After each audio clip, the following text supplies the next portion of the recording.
4, 3, 2, 1.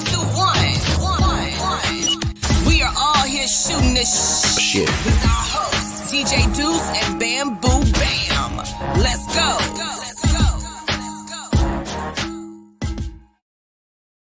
Yo, welcome to another episode of Shooting the Shit podcast. I'm your host, DJ Duss, with my co-host, Bam Bam. Bamboo. What up?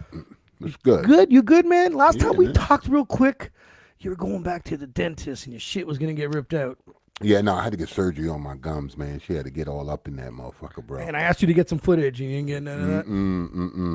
Bam's Didn't coming even through in do the clutch. Like, I got a hole so big between my gums and my teeth, I could pretty much stick my tongue up in there. You can store some food for later like a fucking chipmunk. Oh, man, every time some food gets trapped up in there, that shit hurts, man. My nerves all exposed.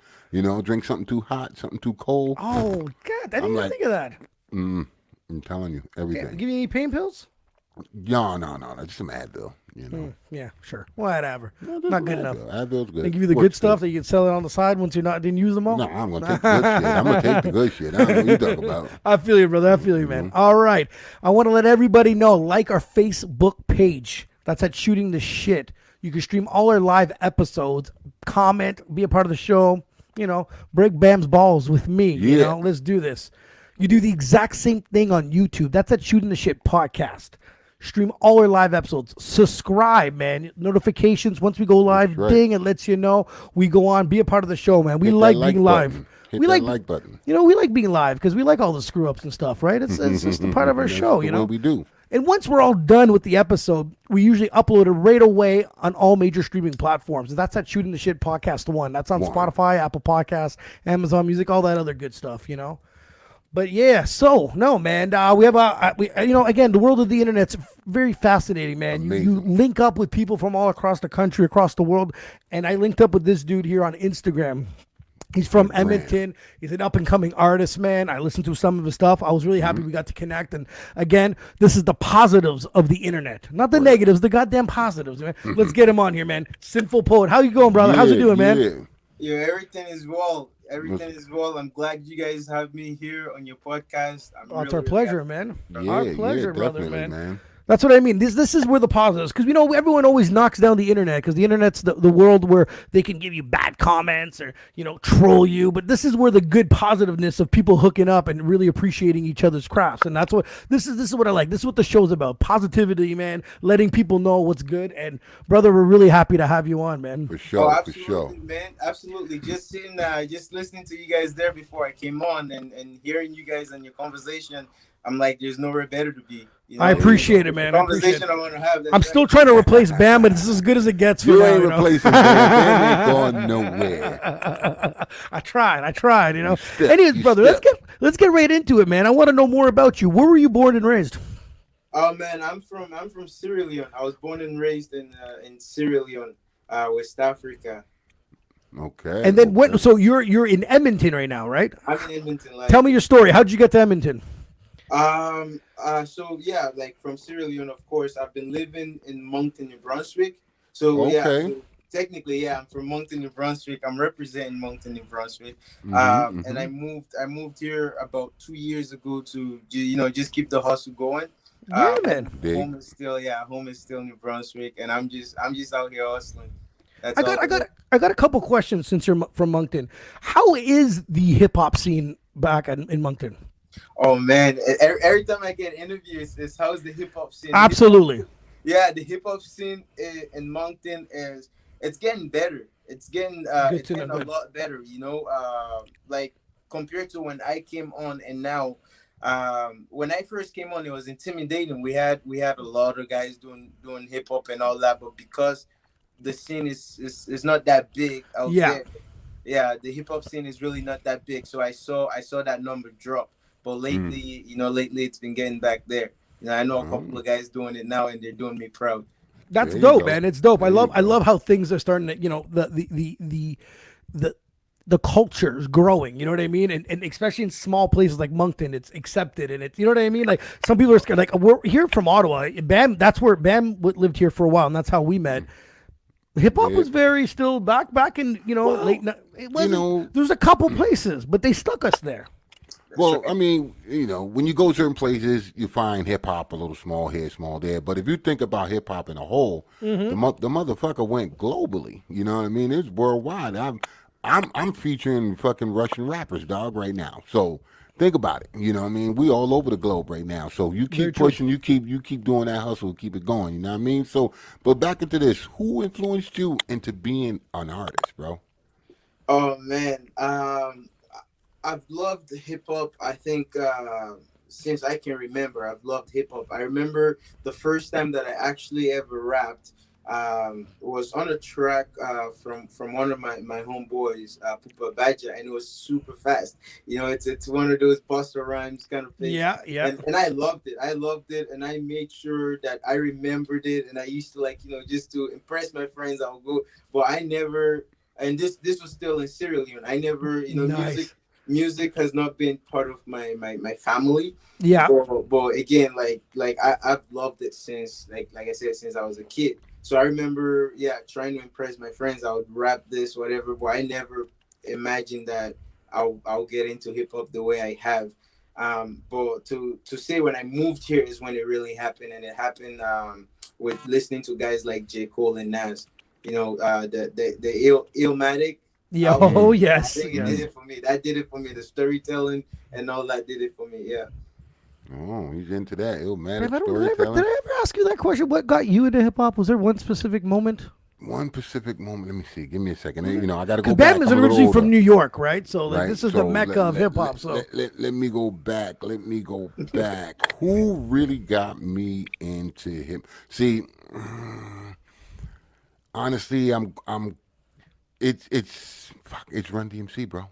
it was. Oh yes, you did tell me this. Yes, It's Run DMC. It's Run. I was about to say KRS-One and the battle thing, but honestly, it was Run DMC. I was watching them grow, as they came out. Did you like the energy though? Man, everything about them dudes. I had the Lee jeans and the Adidas sneakers, no laces. Okay, I'm just checking. I was part of the Just culture. That was me right there, But man, Run DMC, boy. That's why Beastie Boys, Run DMC. Okay. LL like- when he was skinny. Not juiced, skinny. No. LL when he was skinny, he was bad. You gotta watch it. All right, brother. So now you moved over. You come over to Canada, and you said you recorded your first track with your boy. It was all fast. It was all Busta Rhymes and Twista type of But when did you say, you know what? I'm good at this. I want to take this seriously. How old were you? When did this start? Oh man, actually, when I really sat down and said, "Wow, I'm getting clouds on this, and I want to pursue this." It hasn't been that long. I think it happened in 2018. So I've been doing hip hop for quite a while.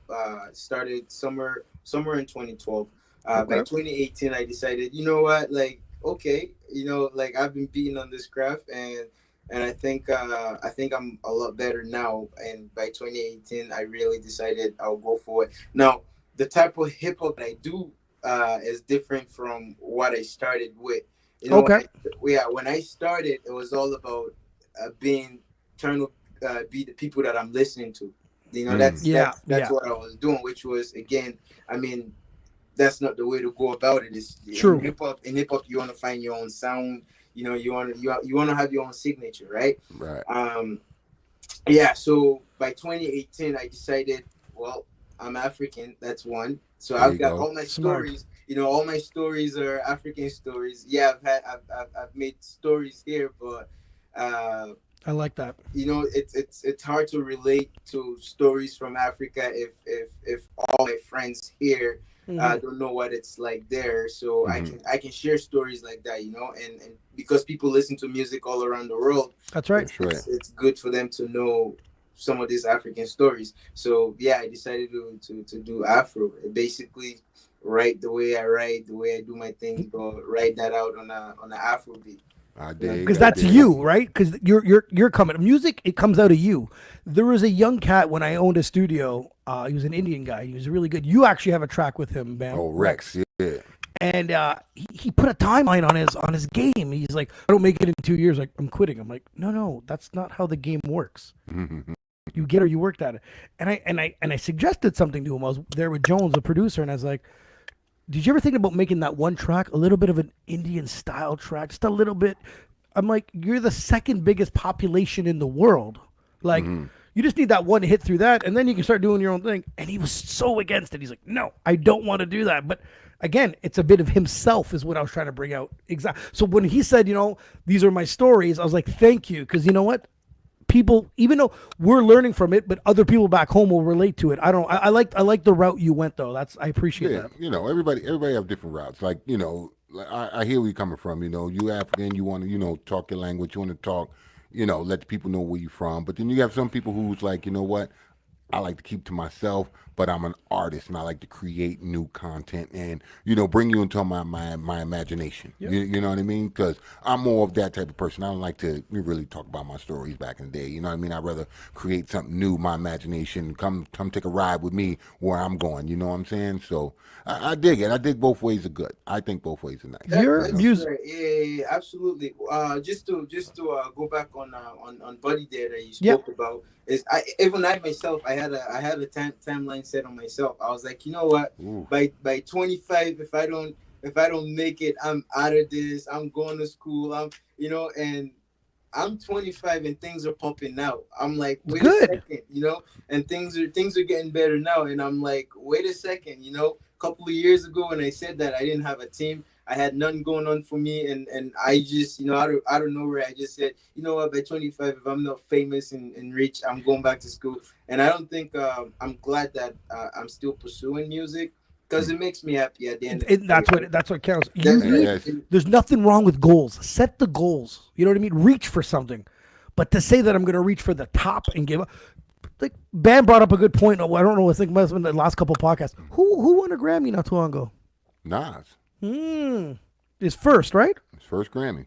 Nas won his first Grammy not too long ago. That's insane. So you got to put that into. We're talking about one of the greatest. He just beat out all the new cats. You get what I'm saying? And got a Grammy at his age. But that's not the point. The question is, why Nas kept making music? Mm-hmm. That's the point. Why did he keep making music? He didn't make music because he wanted to be rich and famous and this and that.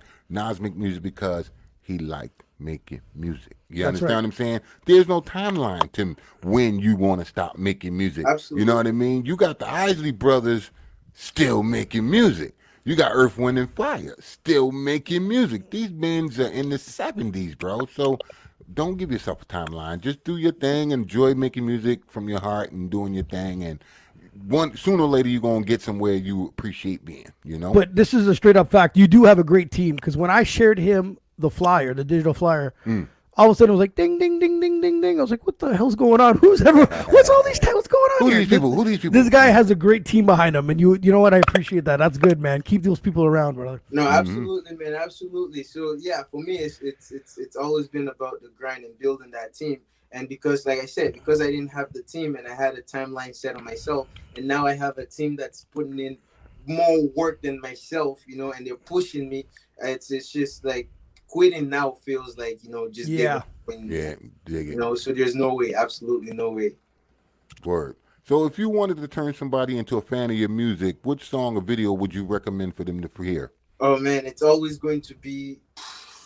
I've got my personal favorite because I'm a storyteller, and the one that feels more like myself will be Butterfly. Butterfly, yeah, it feels more like me. Now I do, because again, Afro got the rhythm of, I'm telling the story in a hip hop fashion, but I'm doing it with a rhythm that my people can understand and relate to. So I'm still telling my stories, but now Jambo, my most recent Jambo, I'm telling the story of my childhood crush, but Butterfly is more telling the story of the Peter side. You know what I mean? So there's the love side of it, and Butterfly is more sinful to me. That's dope, man. Dig it. So we talked about earlier about the first track you recorded was with your boy. Was that the first song that you were ever on? The first song that I was ever on, yeah. So I was signed to a label. We Music, represent years and years ago. It's still going. So I was signed actually, and the way I was signed was funny. It was kind of funny. I've never done hip hop in my life. I started when I really got into it. I started just by producing. I wanted to produce beats and all that, right? Um, but then I went on Kijiji. I'm looking for producers and labels. I'm here thinking I'm this good. I'm good enough to get. Oh yeah. Uh, while my rap does not go past cat, rat, bat. That's rap. For the rap, but I'm thinking I'm good enough. I'm good enough to get signed out. So I'm on TGG and I'm looking, and then I stumbled upon Alan, who's now a great friend of mine. I'm not sure if you guys know Alan McCall. I don't. Okay, great guy. So he actually gave me an audition. He came over. I have no idea what I rapped for him. But, months later, he gave me a call, and he was working. He was working on an album for at the time his biggest artist, and he gave me that opportunity to write the hook, and I did the hook, and I killed the hook. So I got a call from the team, from the whole team, and that's when I got my first first label, signed my first label, and that was my first track. I think the track was called Journey. It was sad that the album never came out. Things didn't work out. Now, a side question is, how was your experience? Like, I remember when I didn't own the studio at the time. When I first started going to the studio with a friend of mine, how the music was actually made. Like, I was always like, you know what I mean? I don't know. I just assumed they go in there, they spit the whole fucking thing, and you know what I mean? But I was 100% wrong. You know what I mean? Like, and the layers, and then you see how good an engineer is. I was like, damn, this shit's really. A lot of work. Yeah. So how was your first experience inside a studio? Man, it was terrifying. Man. Listen, I've been doing this for so long, and it still really is. Because you're going in there, you're confident, you know your stuff. But here you are, and you're standing in front of somebody. If the producer can see you, the engineer can see you. You're standing in front of this person, and you're doing something at the top of your head or whatever you're looking at, and you're hoping you don't fuck up or whatever. So it was terrifying for someone. I've never recorded before, nothing like that. I've always, again, with my friend, freestyling with my friend or whatever. My first experience was terrifying. It was I believe it, man. I totally believe it. And if you guys know Alon, he's a big guy. He's big. He's a big guy. And I think I was like 16. I was this lanky kid, small, just in front of this huge dude. It was scary. It was a scary experience. That's dope, man. And till this day, actually, what's funny is whenever I record with him, if I have a session with him, he does not, he won't let me go without a beat.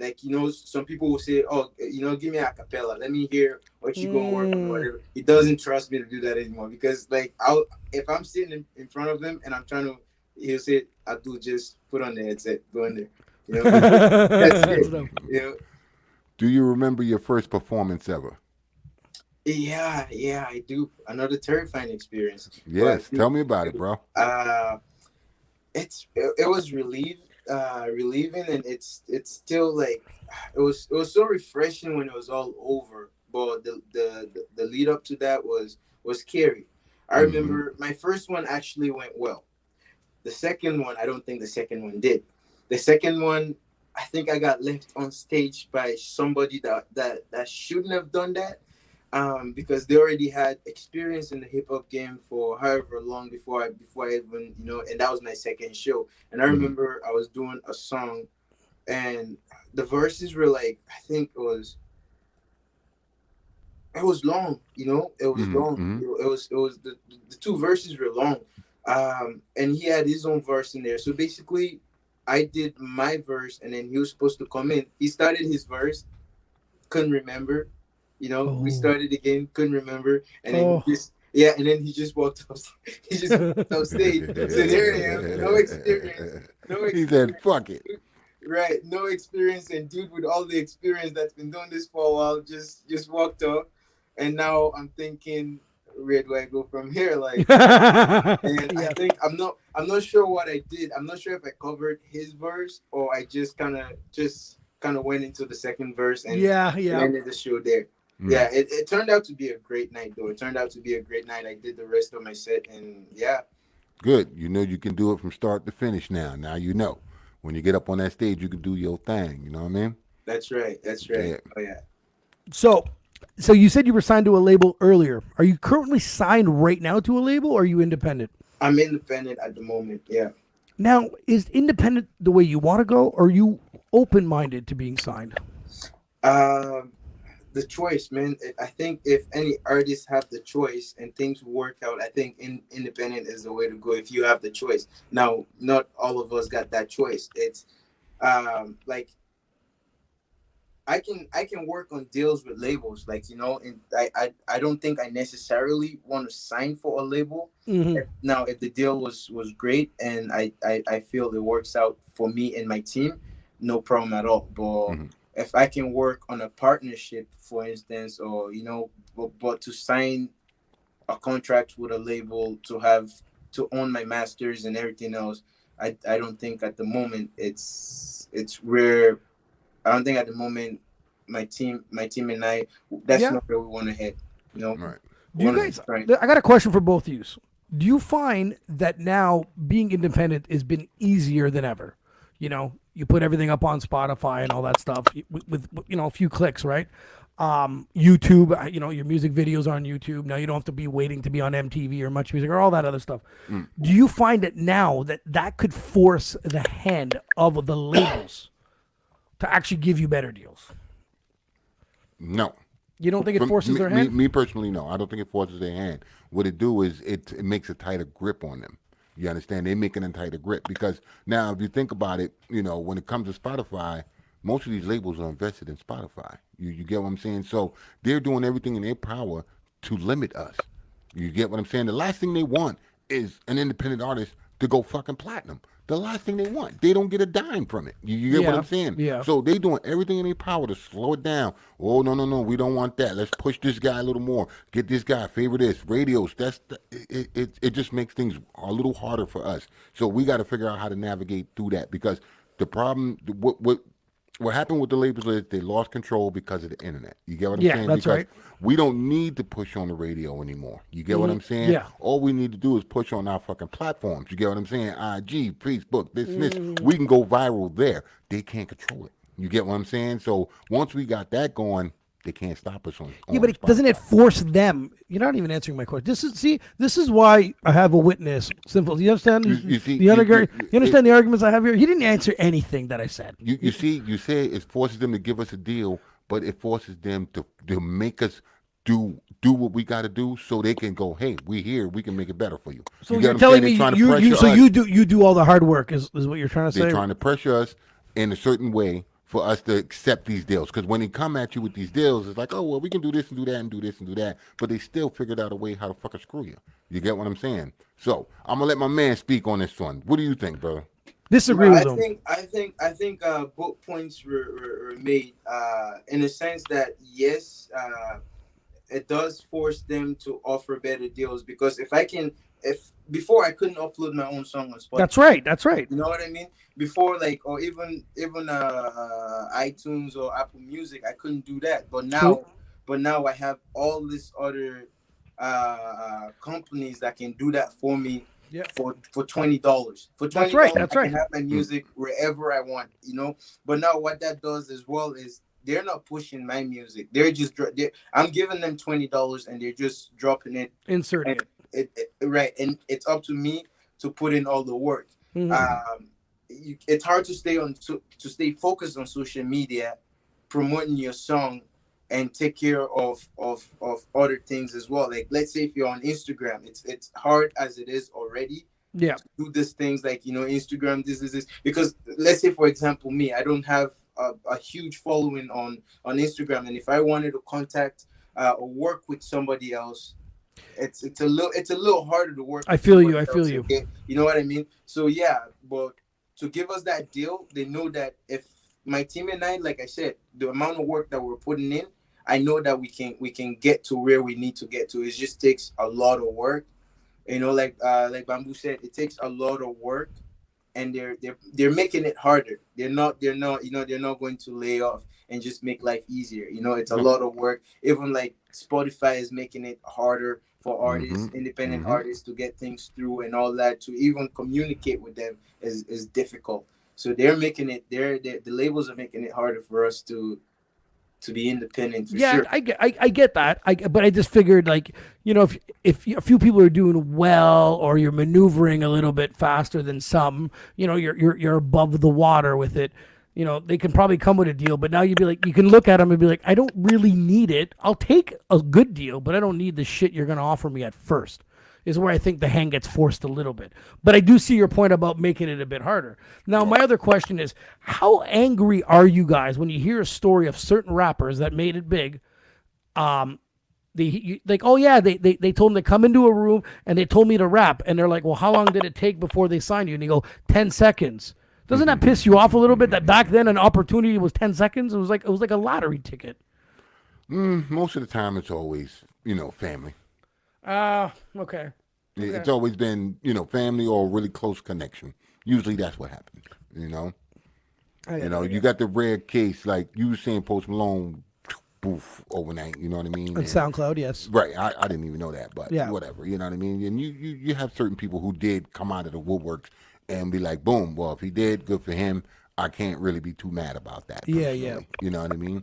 So that's me. That's my opinion. I get it. I don't know how you feel about it.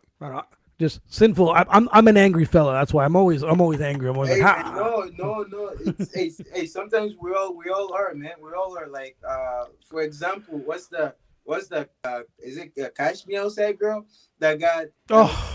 Yeah, is that see? Yes, right, exactly. So you Catch Me Outside, the fucking stupid girl on Dr. Phil. Right, that's it. So you have a girl that showed up on whatever Insult Mama, and then boom, she's big, acting like a fucking idiot. She's signing 10 million deals, just doing her thing. Perfect example. You're there grinding, trying to put in some good music. You're putting giving a shit about talent and work and making sense and your craft. Right. And this moron that just came out of a TV show is making more money than anyone. Well, that's the times of the people, man. The people and guess what? Up. She got signed before she could even drop something. You know what I mean? She got signed before she. You know what? I'll fucking catch her outside. Screw that. Forget. Exactly. Damn. Now she's making money. That's the best example you could have given me. I'm telling you. It just mad at the girl because she did something to catch everybody's attention. Dude, okay, I'll give you. I listen to a bunch of podcasts, right? So Joe Rogan had Dr. Phil on his podcast, and he starts talking about this and that, and then he finally gets to this girl, and he goes, "What about the catch me outside girl?" And he's like, "Really, bro? Really?" Like, he was so disappointed. He was just like, "I'm trying to help her out, and they're giving her deals for acting like an idiot." You know what I mean? Like, you can't help someone like that. Well, Absolutely not. That's the problem, but and that's the world. You know what I mean? If you can't get people's attention, it's going to be harder. You got what I mean? The whole point is to get people's attention to come to your site or come listen to your music, and that's the key. And I find a lot of people take the bad route. You get what I'm saying? Doing something fucked up, get a bunch of fucking attention, and don't keep it. You get what I'm saying? If you can keep it from the beginning and gradually build, and people stick with you, you can't lose, bro. I got a question for both of you again. Do you find that the worst part about the game today is it's not even longevity? They're trying to take something hot immediately, use it, and chuck it out. Have you not noticed? Like I've never, there's no one lasts that 10, 15 years anymore. It's hot track gone next. And that's you know what I mean? That's part of a label's fault, right? They're just grabbing that, and you're right. And it's usually done by stupidity, right? Got a lot of attention, sign them, catch me outside. Sign. Who the fuck would want to listen to her rap? Really, who the hell would want? Nobody. But the thing is, we're all probably going to click on it once to see how stupid it sounds. Sold. I'm sold, right? One time it takes. That's it. Hey, she's got what? She's got over 30 something million views. So people are watching. People are watching, and people are paying attention. And that's what people see. That's where entertainment is now, and music. Yes. Music to be specific. That's where everything is now. You know, like Bamboo was saying, is that you gotta do something stupid, or you gotta be extremely entertaining on social media outside of music. So outside of music, you gotta have some sort of entertainment skills to keep people around, and then try to sell them your music. So now it ain't okay, you can sing, all right, you can rap, you know what I mean? I'm on your social media. Now you gotta be on TikTok after. Right. I don't want to hear you rap 24/7. That's not like, what else are you doing? You know, are you out here talking trash? Like, you know, crazy. Are you trash talking? Are you starting drama? Like, you know, what are you doing?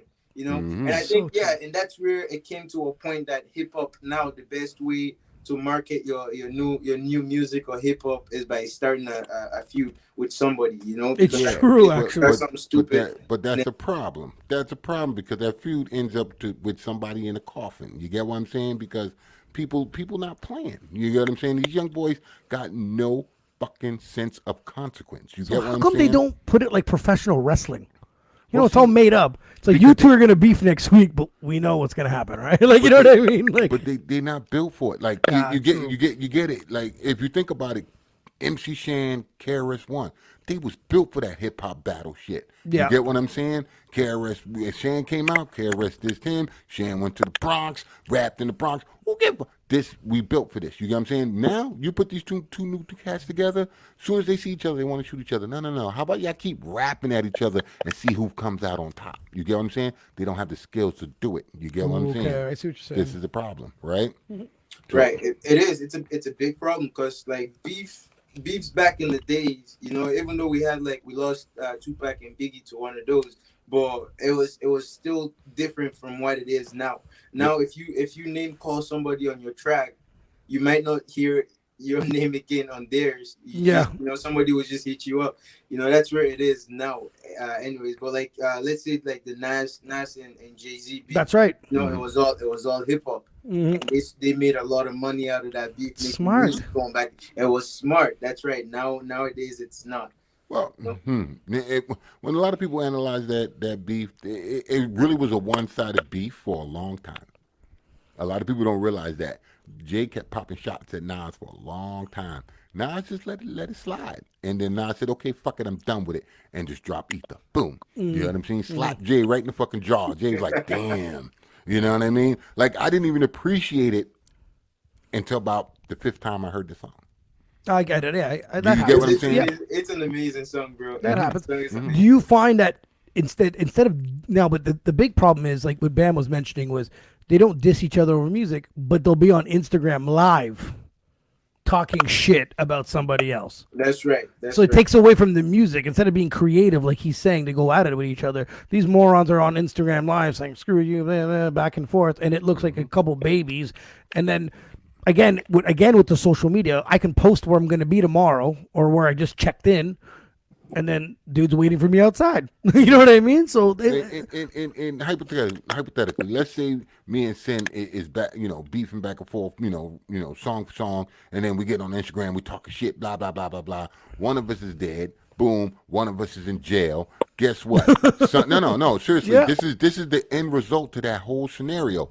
Someone else is on their fucking YouTube page talking about our story, getting those clicks and getting paid for it.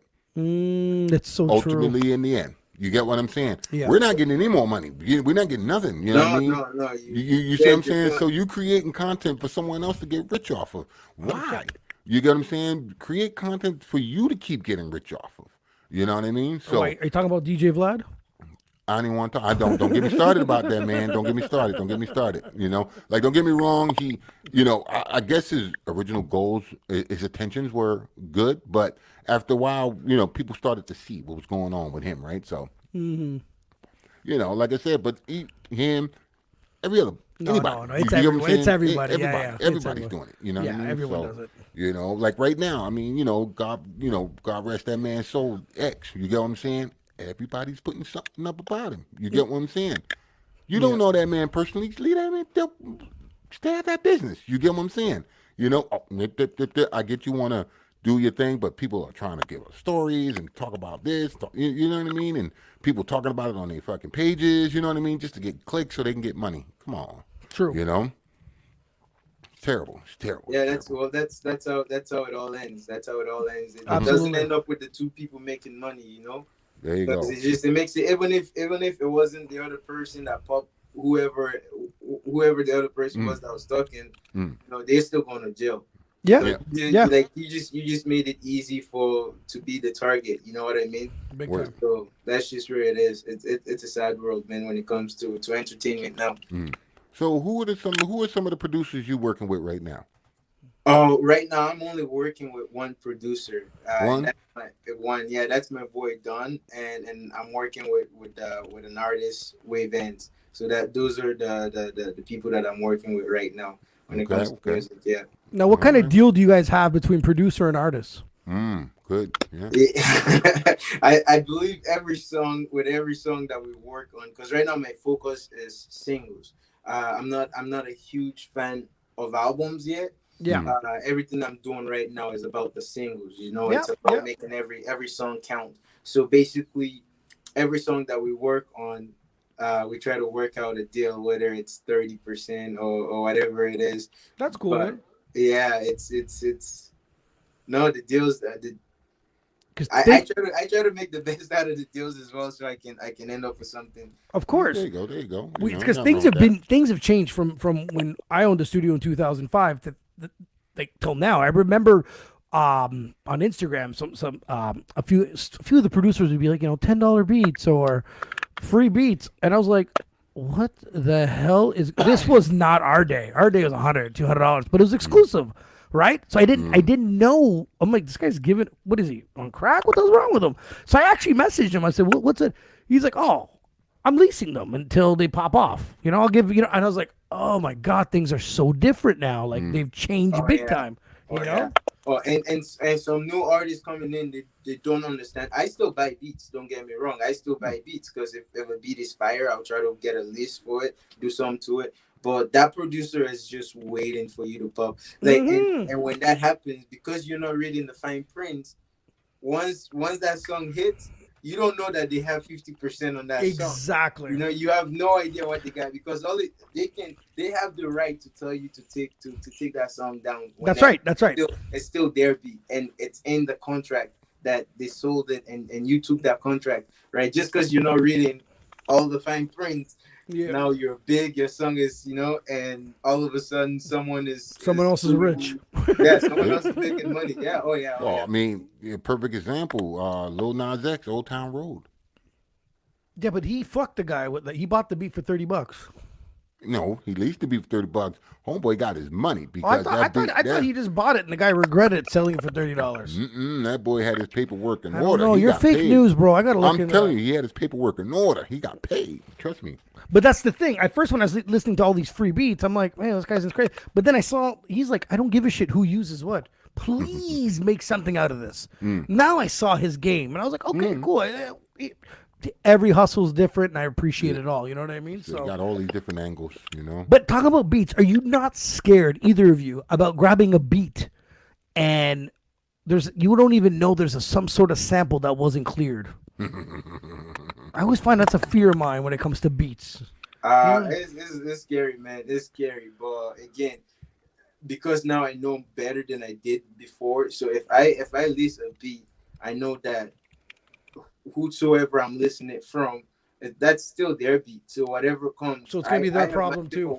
I have my paperwork showing who I got the beat from, and I pay that person to give me that beat. You know what I mean? So whatever happens, that becomes their problem. Very true. That's what I'm hoping for. Well, it's not your problem technically. You didn't make the beat. You could throw a sample in there that we've never heard of. You know what I mean? Sounds great. But I remembered going to a studio and we were playing a fucking Out of Control 50 Cent with Mobb Deep. Okay, and the guy, I swear to God, he was the nerdiest engineer, and he goes, oh, that's blah blah blah. And I was like, what the hell is he talking? Dude, he grabs an old record, bro, and puts it on, and it was the same. I was like, I knew Puff Daddy did it all the time, and you know, because they were more. But he got smoked for it. oh, dude, that guy was on fire just stealing friggin' beats. But I mean, samples. But this one sample, like, it was a group I've never even heard of. You know what I mean? But it happens. It just takes you just take that one group to be like, thanks, buddy. You know what I mean? It's a rap. And it's the funny thing because it's not the group that comes after you. It's the record label because they own the masters. So it's really your problem. So is it really? So obviously you make beats. So like once we lease or buy the beat, are you telling me that the producer's off the hook completely? If I give the money to anybody, no one's off the hook. Oh yeah, no. See, the thing is, the shady part about that is you're hoping if they did anything funky, you're hoping that things will go back to them. But because they are not, like, let's say they're not the face. Yeah, exactly. So if the song pop and the song is huge, there, ain't nobody going after the producer. True. I released the song. So then it becomes my problem as well. It is your problem, yeah. I can see that because you're the face. Who am I gonna attack if I'm not gonna figure out who did what, right? And then you have lawyers trying to talk facts with you, like, hey, you should have checked your beat, your samples. I'm supposed to listen to fucking. You're supposed to know what you're buying. That's again, like, nobody knows. Like, some samples that are used, they go way back. Yeah, that's my point. That's the thing. Yeah, I totally get it. So I got another question. So if there was one thing about the whole music industry, the whole game, is there one thing you would change? What would it be, buddy? There's a lot of things to change, though. Change it all. Tell me. Change it all. I mean, on the respect level, I don't think artists were getting the respect for our art that we deserve on that level. I like that. So like, that's why I say I don't want to sign a contract with a label or whatsoever at the moment. That's not what I'm thinking, because I know if someone had if someone owned my masters or whatever, I read and I see stories like where an artist will work with other artists, and the person that has to pay the other musicians they're working with is the label. And if the label is not coming through, nobody knows what the label.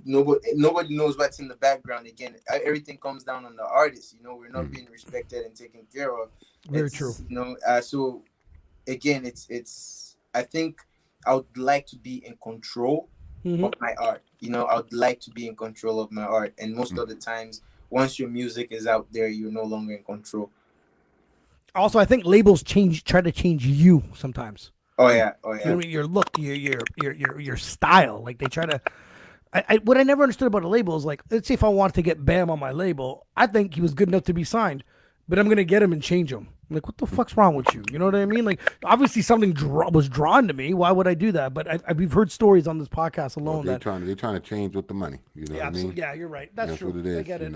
Yeah, and another thing that I remember was J. Cole brought it up, actually, and I'm a huge fan, right? And he brought that up, and it made sense. And since we're talking about samples, I think, once again, as an artist, I should be able to use a sample that I want to use, and of course, give the person credit or whatever it is. I don't think I should be denied of that, because, like, if I hear a song or a sample that people used to love from way back, and nobody is remembering that now, and good thing about music is a great music never dies. Once you bring that back in, this generation will still, 100%. And I should be okay to do that.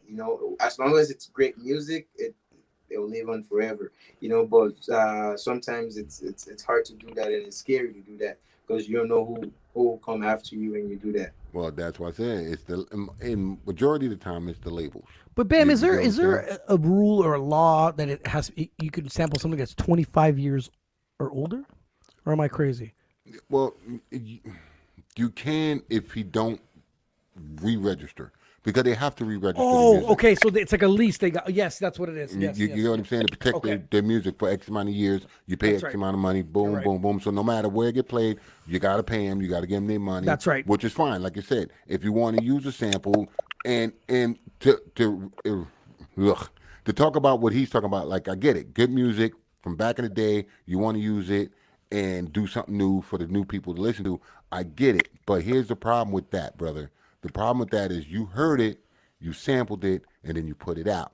But you didn't call that dude first to say, yo, I want to use this. You understand? That's the key point. That's why a lot of people get denied. That's why a lot of people go, take that shit down. You didn't even give me the respect. You liked my music from back then. You didn't give me respect to call me to ask me to use it? No. You get what I'm saying? Your shit could be number fucking one, and I'm making you take it down. You get what I'm saying? And that's the problem. But here's the reason why they mad. Because the labels own the fucking masters and not them. You get what I'm saying? So they're making them money. Yeah, so that's why they're upset, because the label getting the money. They're not getting the money. If anything, the smart thing to do is like, yo, I love that little thing you did on that song you hooked. Come do it on my shit. You know what I mean? That's a great way of helping the artist. There you go. You get what I'm saying? That's the respect now. Now you just gave this man respect. You know, Billy Ray Cyrus, Old Town Road. Yeah, come on down. Get on there. You get what I'm saying? Just gave that old man some money. Record label ain't got nothing to do with that. You feel me? Well, you got Aerosmith with Run DMC. They ain't got nothing to do with that. You get what I'm saying? It's a whole new song now. You get what I mean? Yeah. So it's just a matter of how you play the game. You know what I mean? So, you know, like I said, young people, they take. Look at that. Look at you, man. Very impressive today. Very impressive. Hey, I know. God, you must have taken a nap. And again, touching that, it all comes down to the respect that I'm talking about. And you had it from the beginning. You said you respect the old artists from listening to the song from back in the day. You know, it's just like now that you know the music industry the way it is with the master situation, boom, get to the artist. Because if you get the artist on the song, they can't do nothing about it because they don't control him. They just control his masters. You get what I'm saying? So he's sitting there in a one-bedroom apartment, and you just call him, and he did a hook for you. Now he just moved back up to Beverly Hills again. You know what I mean? Because he's on that new joint with you. Feel me? That's right. You know, so absolutely. You know, shit. That's what Snoop. If you think about it, if you look at the West Coast, Snoop did it. All the motherfuckers with Charlie Wilson and all them. You see how they always got songs with these cats, these old schools. You know what I mean? So bring them cats back out, man. You know, nothing wrong with that. Right, and that's something too. That's something I noticed that the new guys are not doing now. Like, you know, is bringing the old guys back in the game. You know, that's not. You know, I like that. I mean, 50 Cent is a great businessman. The fact that he's on couple of Pop Smoke's music. Yeah. Like, you know, like that's right. That's a new sound, but it's hard to hear. You know, the old guys. You know, people trying to bring the old guys back. Busta's last album had a bit of everything. Oh yeah, he had everybody on new there, and old, man. It was great. You know what I mean? And that's the way to do it. You know, he just dropped a new one. He just dropped that video with Mariah. Exactly. The thing is, you have to take music like it is a sports team. You know, you need to bring the young cats in, and you need to be mentored by the older. You know what I mean? This he knows you're next. He knows you're the star, but I'm gonna teach you my knowledge, and the young cats are not accepting it, and the old ones are not giving it. And there's no respect. There's a barrier in between them two right now. Which wait, but you said the West Coast is a little bit different, but there is a barrier. You're just like, damn, there should be more. They should be uniting a little bit more, but still a little barrier. But they're trying.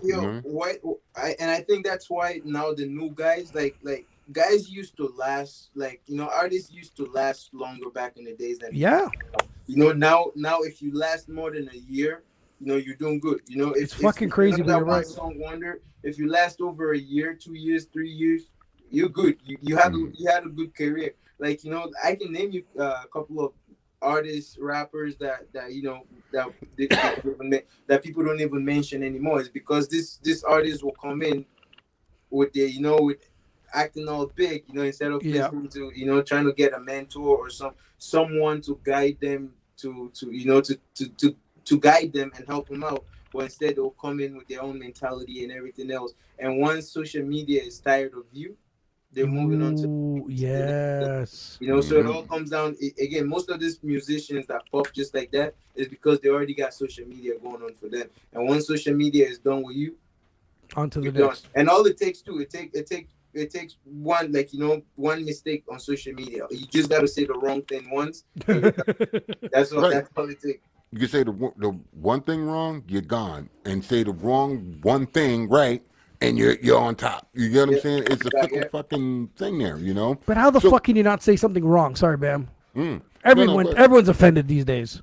well, it's funny because you can say the wrong offensive thing that make you popular, and then you can say the wrong offensive thing that will make fuck them you. hate you. Okay, You get what I'm right, saying? yeah. It's weird. Yeah. It's a matter of timing. You get what I'm saying? Absolutely you know? right. I get that. So, what separates you from most other artists, bro? I still feel as though as what separates me from other musicians is again the way I look at music in general and my general knowledge of it to understand that when I started like I said I wanted to be like the rappers that I listen to. I wanted to tell stories like Nas, J. Cole, because J. Cole is more. I wanted to be J. Cole and all those guys, and I realized I can still tell stories, because I figured I love the storytelling in music, and that won't change. I can still tell stories, but let me tell my stories. I don't want to live in a fantasy world of pretending to be American and rapping as though rapping about guns and I can tell you that I lived through that while I was very young. I can tell you that I'm coming from a country that already had war. Well, I can tell you all these things again, and I look at gangsters that live through this every day in day out, and I can write you stories of my battles and all that. But I'd rather tell stories, for my African for my African community, and also like Canada in general, man. Like, and when I started, because I was trying to make my music sound like American and all this. I wasn't getting that love. That love was not there. I wasn't getting that love and support because they already people are already hearing the stories from people that are bigger than me. People are already getting this music from successful musicians. They don't need more. Yeah. So once I started telling my stories on Afrobeat and telling my stories the way I lived through it. Like all of a sudden, man, like I had CBC out of nowhere say, "Hey, we're doing this, and we see that you're a Moncton rapper." I'm like, "What?" You know what I mean? Like, what? Like that's an example, And then I have I started having shows, like opening for the stadium that they built in my city there, and all that, and I'm just like, "Oh snap!" All it took was for me be to yourself. Be me, be myself. That's all it took. That's the way to do it, man. I like that. So we've talked about, the good, the bad, your teammate and everything. But today, we'll talk about today. What is the biggest struggle for being an artist today? Oh, man, marketing. It is. It's marketing. I agree. I absolutely agree. Marketing is brutal. I am brutal on social media. As you can see, No, you're better than Bam. Don't worry about it. Social media is not my strongest whatever, because there's too much fake people you're dealing with, and because you're independent and you're out there trying to market your own music and all that, and you gotta mingle with these people, you gotta show some sort of interest in all this, and not everybody you speak to fucks with you the way you're thinking. So marketing is absolutely it's the hardest, man, and that's why they say what 85% of music is marketing. Yeah, it's not easy. It really it's true. Any form of entertainment is marketing. 100%. It's marketing. Marketing is hard though. It's hard. Yeah. Well, I'm an old head that been in the game for a while, and I'm gonna give you a little advice. The blueprint's there. You just gotta see it. You're not seeing it. You understand? For example, today, did you watch TV at all today? No. Just did you sit down and watch TV at all? No. I don't watch TV. No. You don't watch TV, but when you used to watch TV, let me ask you a question. How many times you seen a McDonald's commercial in one day? A lot. It's everywhere. Yeah. It's everywhere. Make sure you do that with your track. Put it everywhere because it's subliminal, bro. You know what I'm saying? Even if it's a 20-second clip, every fucking 20 minutes, just put it out there. After a while, they're gonna like it. Can I ask you a question, Bam? Yeah, Wormo. So why the fuck don't you do that? Because I don't want to. See what I'm saying? Okay, if you don't want to, I don't want I'm just asking questions. I'm just giving them a little advice. I get it. You get what I'm saying? Your no, approach, he's right. Your approach. Absolutely right. Absolutely. Because I remember there was a time I liked social media. And I think the older you get, the more distant you get from it. So there was a time I did enjoy it, and around that period, the likes were just like, because I was posting things like that, and I was always on social media showing people what my life and the music life was like, how goofy I was, and all that. And Yeah, people love this that. thing. Yes. People love things that they can't post, but they want to see you post them. You know what I mean? Of course. And again, because marketing now, like, again, it's so easy to be independent, but yet it's hard to be an independent artist, because now I can market my own music on IG. You know, for what, $2 a day, I can have an That's ad right. on there. Which again, before you need a label to do that for you. Yeah. You know what I mean? So now it's there. I can do that, or I can just like sharing this conversation we're having, this podcast and live show we're having. When I'm done sharing, that makes me look professional, and people will sit and, oh wow, big time, yeah. That's sinful. You know what I mean? So all these things are it's good for us. Yeah. See, the marketing part of me was always like, when we started this podcast, was like, we need to come up with a logo, and it has to be direct. And the thing was like, from this logo on, it was like, it's on hats. We have shirts. You know what I mean? Hoodies and business cards. And I don't give a shit if you give them a business card and they threw it out. But oh, look, mugs and cups. You know what I mean? It doesn't stop. But the thing is, like, it's at one point they're gonna see it so many times and be like, "What the hell is that?" Like, it's the 50th time this week I've seen it. What is that? And then it might spark an interest. You know what I mean? The thing is, I find the number one thing, and I've made that mistake too, is whatever you're doing, make it simple. You know what I mean? If you're designing a flyer, try to make it simple, to the point. If you look at every major logo that's done out there, that's humongous, that's a big company, it's probably a letter. It's so simple, like, but people are trying to be like, you know. It has nothing. It has absolutely nothing to do with their message or whatever. Like Nike, dude, nothing. You know, Apple has absolutely nothing to do with Apple. You know, it's crazy. It's crazy, man. Now ask yourself: Is those big companies fucking with you like you want them to fuck with you? No, they don't even fuck with you. They just put that shit in your face. You understand? And say you need this. Yeah. You know what I mean? Your track, you want this. That's it. Every 20 minutes. Sooner or later, they're gonna click on it to say stop, or they're gonna click on it. Either way it goes, right? So, and it works now, because now, like, we can be having this conversation right now. I guarantee you, my phone is listening. If I go on Google right now or try to go on Instagram, whatever we've talked about is what I'm going to start seeing on my Instagram. You know what I mean? Dude, I borrowed someone's toothpaste. It was some charcoal toothpaste, and the first ad on my fucking phone was charcoal toothpaste. I was like, yo, this is fucked up, man. I was like, this is the most insane shit I've ever seen. I was never going to buy that. Like, you know what I mean? But I'm like, I never would search that. I was like, what the hell? I giggled, man. That's crazy. So, is there an artist or producer you would love to work with in the future? See, here's something that I always think about too. So, like, we discussed that about the thing about label. Yeah. And I don't want to join a label or whatever. But if J. Cole came to me and said, yo, listen, I want to work with you. I want you to come work with my team. You know, I think it'll be so easy for J. Cole to get me to help. Jay, don't listen to him. That's not true. We need a big ass contract. I'm just a fan, man. I'm just a huge fan. So for me, for sure, I would love to be on a track with J. Cole, but because again, our music styles are different now than it was before. I think what would work for me better would be Burna Boy or Davido or guys like that. You know, get guys that are already doing what I want to do and get them. You know, for sure. Something that I'm working on. Yeah. I dig it.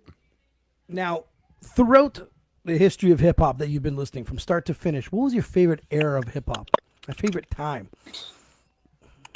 I wouldn't know which era this would have been, but now picture Big L, Graveyard, having Jay-Z on that. I think that's how I even discovered Jay-Z actually. So you know, you got the Tupac, you got the Biggies going. You know, Jay-Z is still fresh. You know, nobody knows him, but he's coming up. You know, he's still fresh. Big L was doing tremendous things. He did very well, yeah. Yeah, rest his soul. Well, yeah, that's, I think, like, That's probably mine too. like, yeah, like, take it back to the 90s, man.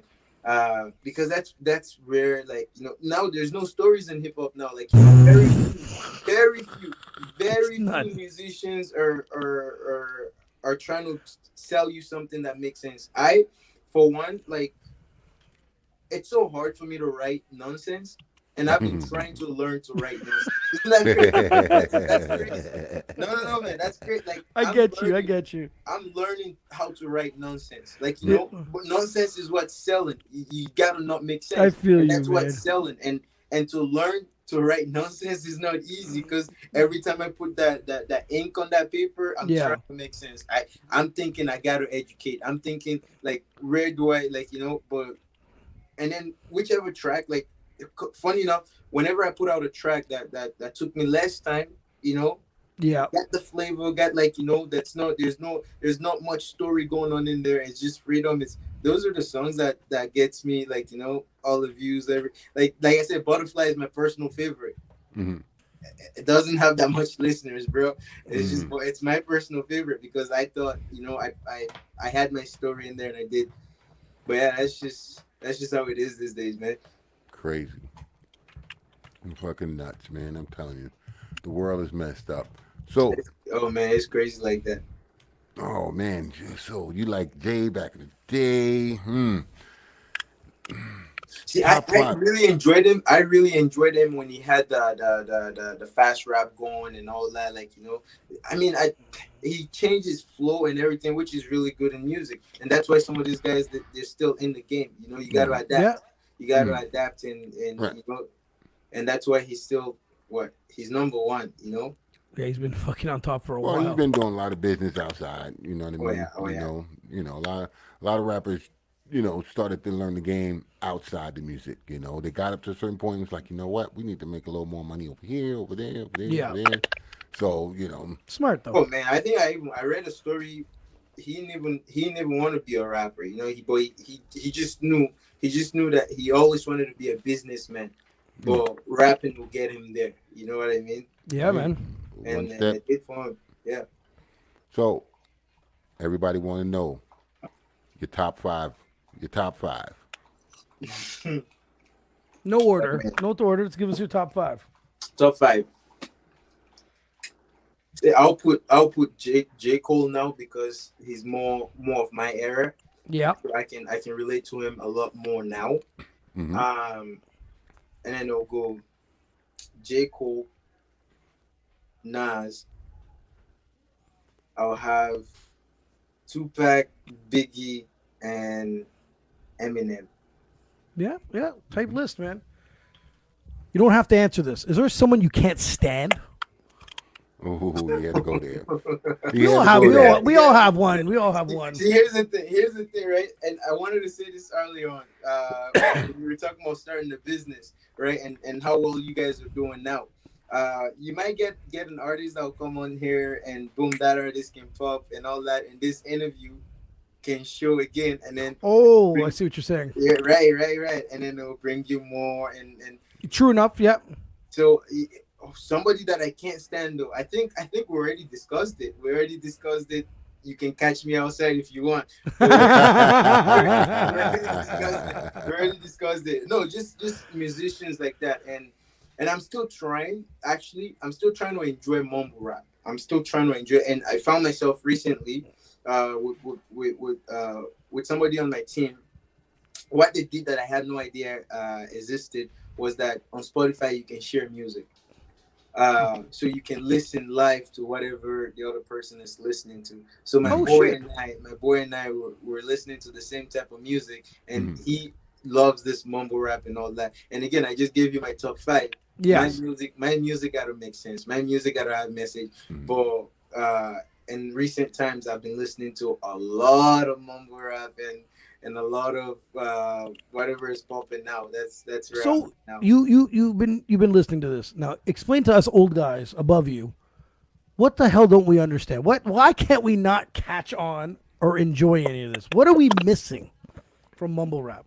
I think it's it's you can't relate to it. You know what I mean? You can't. Okay. It's unrelatable. Like again, like I said, I like my songs to have stories in them that will educate me or whatever. But nowadays, it's not about.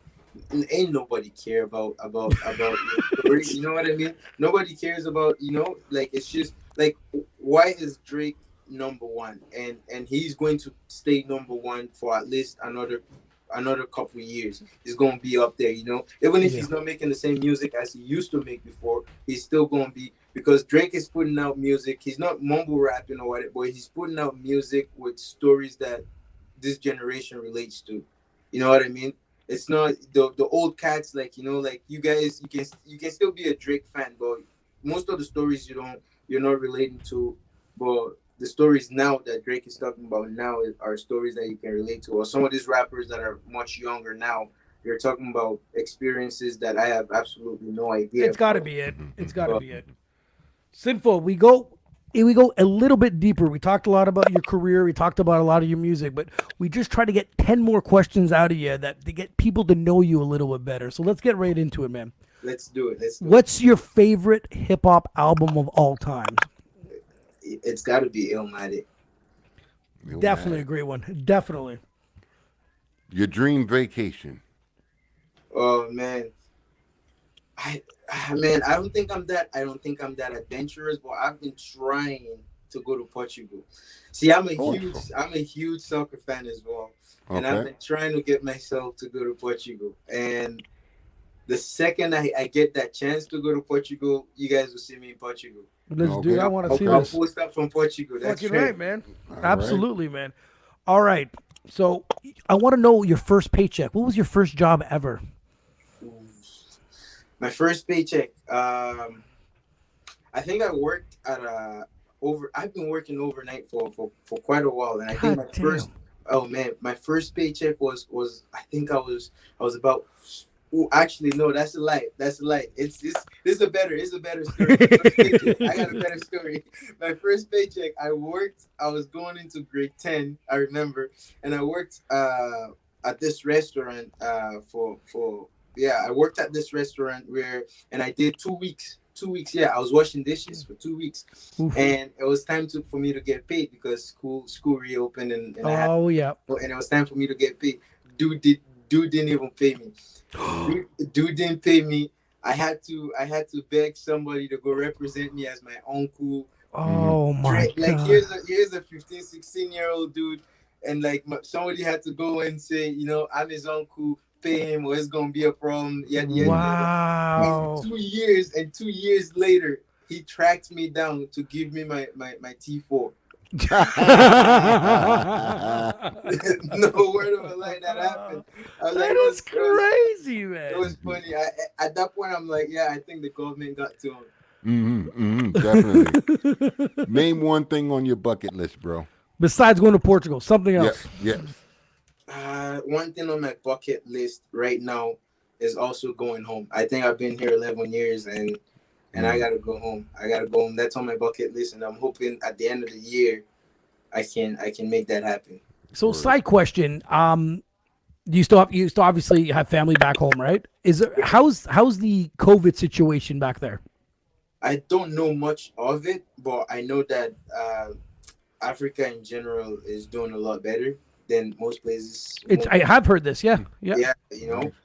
So there's not much coming from there, but I think things are a lot safer there than it is here, for sure. Yeah. We're back on lockdown here in Ontario. Yeah. So are we. So it feels like I'm on house arrest 24 hours a day. I don't know what's going on. Give me one word that describes your music style.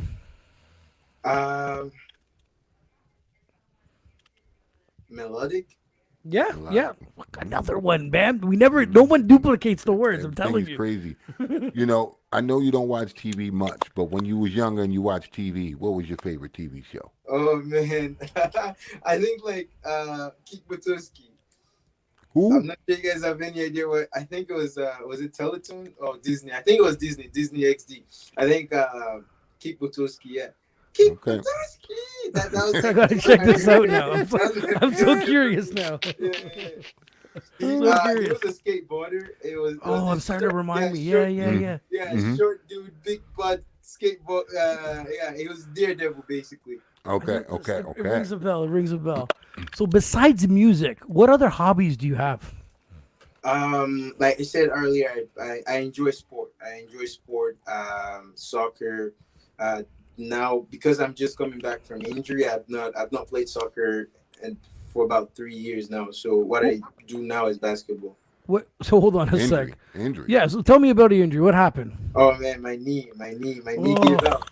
I think old age caught on to me, man. My knee gave out. We know all about that. Our knee gives out walking, bro. That's literally what happened. Ain't nobody touched me. My knee just said, "Take a break." There's my buddy. My buddy owns a pizzeria, right? Him and his family. And I see him, and he's holding his back in pain, eh? And I'm like, "Yo, what's up, man? Tough guy, really. Been around. He's, sports, etc. Gym, He goes, I hurt my back brushing my teeth." And it's something, you wish you want to create a lie right then and there. And he's like, "Yeah, I fucked up my back." Like I was just like, and I'm sitting there going, it's going to get to that. I'm not even going to laugh at him because I know it's going to get to that, right? So, no, yeah, I've been there. That's why it's so funny because I pulled my lower back trying to tie my shoes. See? Like, what the hell's wrong? It's just things like that, man. Things like that. Man, I'm scared to cough these days. You don't know what the hell's going to happen, man, Shit, I wake up in pain, bro. Y'all don't even know. Man. I wake and up. Here I am thinking I'm the old one. Oh my god. No, I wake up in pain. I roll over and start popping motherfucking aspirin and shit, painkillers like it's fucking Skittles. Bop, bop. Let's go. Man. Now let's go to work. Let's do it. All right. Your favorite movie? My favorite. Okay, so this is my favorite movie because it's the first movie that I watched here. And I took this movie from school. We watched it at school because they wanted to bring me up to the Canadian standard. Okay. Whatever. So we watched this movie at school, and I took it home to my family, and I watched it with my family, and my family loved it. It was it's a memory. Yeah, so it's more of a memory than it is anything. But it's the movie Up. Up. Oh, okay. Yeah, it's the movie Up. So again, it's not really the movie itself, but it's the memory that. Yeah, exactly. That makes it memorable. I love that story, man. That's right. So my last question for the 10 questions is: if you have one meal left to eat, what is your favorite food? What would it be? One meal left to eat would be spaghetti. Spaghetti? Him and Jesse will be friends. You know what I mean? It's gotta be it's gotta be spaghetti because my mom knows how to spoil me with some good spaghetti. Man. I know all about that, brother. I know all about that. You know how to do that thing, man. She just, if I hear that name, like, it's ready. See, growing up, we have a friend that comes on the show a lot. His name's Carm, and growing up, his house is he's Italian, so we used to go there and they used to make spaghetti and pasta. And I ate this stuff every day, at his house. Just it was the best thing ever. But when you get a little bit older, you don't go by the house as much, and then you get a girlfriend. And then I went over to a Italian restaurant, and I was like, "This is shit." So I came to the conclusion that I don't like pasta. But it's not that I didn't like pasta. I didn't like crappy pasta. I didn't know any better. I got grown up eating the best. You know what I mean? So does that ever happen to you where you go to a restaurant, you're like, "Man, mom cooks a lot better than this." You know what I mean? I don't even gotta go to a restaurant. I just gotta cook it myself. See, that's what I'm saying, man. I just gotta cook it myself. Like my spaghetti is never like my mom's, man. It's disappointing every time. Every time. I love it, man. So tell me, man, what's next for you? Hopefully the vaccination comes out. COVID friggin' takes a hike. We come out of this friggin' house arrest that we're in. What's next for you? What do you guys have planned, man? Yeah, a lot of there's a lot of negativity going around with COVID, as it's been bad for musicians. I don't necessarily think it's been the worst. I think it's been good in a way that it gave us time to really be more creative and find ways to do, because before we believed that you have to do shows to make money. So now yes. you know there are other ways to make money. Yeah. And shows ain't cutting it. Like, if you think about all the expenditures you put into doing a show, you just know, they're not always cutting it. So now oh, I can work with all these musicians that got all this free time, and I can put out, good contents, because all these musicians are sitting waiting for work, waiting to make money, waiting to collaborate. So I think, yeah, if there was definitely positives. I get that. Yeah. It's been a year now. Yeah, it's been a year. If you're looking at the positives, yeah, now it's time for us to show off what we made. That's right. And for me, yeah. So what's now for me is I got a song. That's coming out soon. And the title of the song will be Jarabi.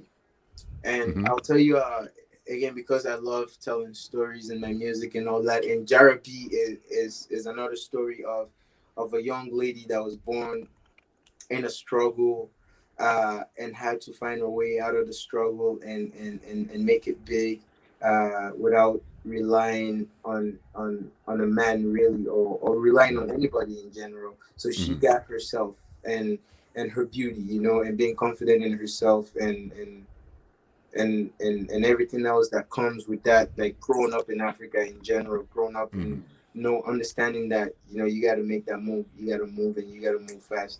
So that's what Jarabi is, and the term Jarabi is actually is commonly used in some African countries, and it represents, like, saying here when you say my shawty, my lady, like, that's what Jarabi is.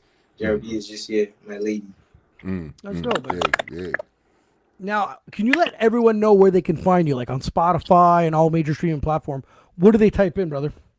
Sinful Poet, baby. That's it. So if they want to find my music, and they can find my music on any platform that they listen to music on, and they can find me at Sinful Poet. They can find me on Facebook, Instagram as well, Twitter. I'm all over the place. Yeah, I gave up on Twitter. You know what? I did. You gave up on Twitter? Yeah. I did too. I did a long time ago. But the great part about it is it's all owned by almost the same companies. Like I can use Twitter on Instagram. So I see what you mean. Yeah, I post all my stuff. Like whenever I post things, they all go on Twitter. Yeah. I don't necessarily have to be there because I know Twitter is really good with all the negative things. Twitter is good with that. So I think Instagram is enough for me. Just one platform. Well, that's what I'm saying. I just knew what it was. I'm going to be honest with you. I didn't want to start over with one follower. I was like, God damn. Like, it just felt like I had to start back from the start. And it was just so like, I felt defeated before I even started. You know what I mean? Like, it's like they threw me somewhere and you're like, you got to run 10K right now. And I'm like, oh, forget it. That's what it felt like with Twitter. I gave it all up. I was like, screw that. But brother, I want to play your video, Jambo. Yes. I know we talked a bit about it. Can we go through it? I want to tell me a bit more about it, just in case people are listening now. And I want to know who produced the video. So the song Jambo, I love the song Jambo because again, it's to show my gratitude to the Congolese, really, the Congolese community, or just East Africa in general, and in Moncton, the population there is more of East Africa, and Jambo is hello, in some of these countries, in Swahili, and that's just my way of letting them know that I enjoy the language very much. So I do not speak it, and I think the two words I got is Jambo and Nakupenda, which is I love you, yeah. And I think when I initially worked on the song, it was even for I think a different beat producer or whatever. And then when I heard this beat, and I'm like, wait a second, this is and that's how that song came to be. The guy that worked on the video is still somebody that I'm still working with, and he's over in Montreal, Eve, and he's super dope. He's super dope. Nice. I think he did a great job. Yeah, that's why I decided to work with him again on my Jarabi projects that's coming out soon. Yeah, please, man, send me that. I want to see that right away, man. Once you get that ready. But brother, man, thanks for taking the time and being on. It's always a pleasure, bro. You're a great guy. We wish the best for you. Don't be shy, man. You got some more projects coming up, lining up, man. Hit me up. We'll get you back on here. Absolutely. I'll be in your DMs, brother. Me and you can tell Bam how wrong he is, all right? Because today he did a good job today, and I can't even deny it. Come on back so we can shoot the shit, bro. Yeah, stay on right now. I'm gonna play your video, but stay on. We'll play Sinful Jambo. Ayo, my new son. Hey, fine wine like your hip jumbo. What I'm trying to say, na kupenda. Put your father on the phone like Rumble. Tell your mother they come December. I still remember my first love, my first time. I still remember the first time I come shine. I still remember your first name, the name fine. Elizabeth from the city, so I had to flex. I still remember when I took my mama money next. The beating was never enough for my love, I guess. And when I buy it, things she give me kiss and call me best. This is that African loving, my life is a mess. We used to play hide and seek, we were never caught. We knew the spot, we knew we probably have to hide a lot. And when we meet, we never talk, we just kiss a lot. You kiss mine, I kiss yours, I'm on top. But every story has a downfall. And mine came with a phone call. You said you had to leave, you said you had to go back. And so I wrote a song, tell us to do back. If you wanna love me, put your best in it. If you wanna wine, babe, that's my destiny. How you made the ground shake with the intensity? How you made the ground shake with the intensity? Fine wine like your hip jumbo. What I'm tryna say, na kupenda. Put your father on the phone like Rumble. Tell your mother they come December. Fine wine like your hip jumbo. What I'm tryna say, na kupenda. Put your father on the phone like Rumble. Tell your mother they come December. Fine wine like your hip jumbo. Put your father on the phone like Rumble.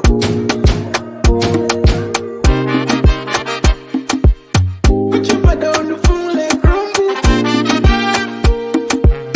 Tell your mother they come December. Fine wine like your hip jumbo. What I'm tryna say, na kupenda. Put your father on the phone like Rumble. Tell your mother they come December. Fine wine like your hip jumbo. What I'm tryna say, na kupenda.